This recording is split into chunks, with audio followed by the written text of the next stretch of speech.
Hello everyone. Today I'm going to give my view and try explaining about what the Federal Reserve and different central banking systems all across the world, including India's, have been doing and how is it likely to impact the crypto markets.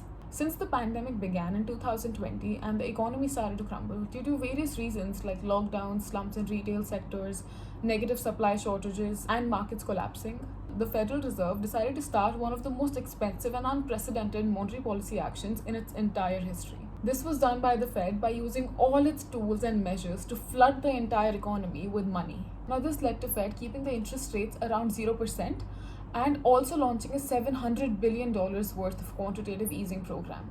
Here, interest rates refers to federal funds rate, which is set by FOMC. It is the rate at which commercial banks borrow and lend their excess reserves to each other overnight. Now, to simplify this, it sort of refers to the cost of borrowings. So, if the interest rates are high, the cost of borrowings are really high, and when the interest rates are really low, then the cost of borrowings are reduced. The $700 billion worth of quantitative easing was done when Fed directly bought securities, including treasuries, mortgage-backed securities, and even more risky corporate bonds.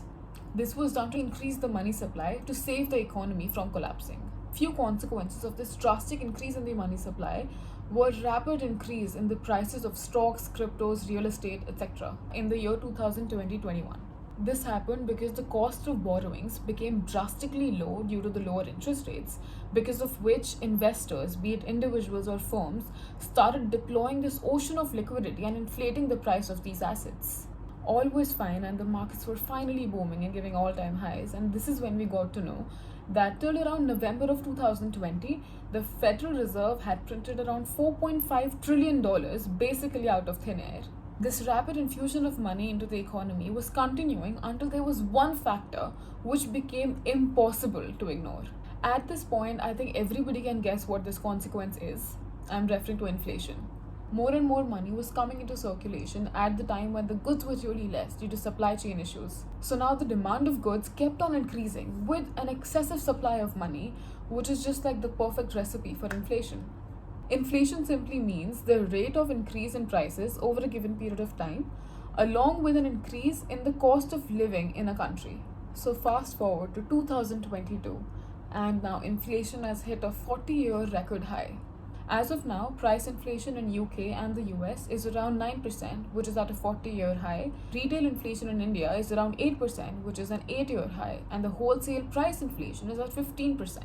The Fed could no longer call inflation transitory or non-permanent. How long does inflation have to run above your target before the Fed decides maybe it's not so transitory? So I think the word transitory has different meanings to different people. I think it's probably a good time to retire that word and try to explain more clearly what we mean. And now the time had come for some strict monetary tightening and to cut down this increased supply of money. The Fed had been talking about increasing the interest rates to cut down the money supply for quite some time now, and now they have finally started to take some action.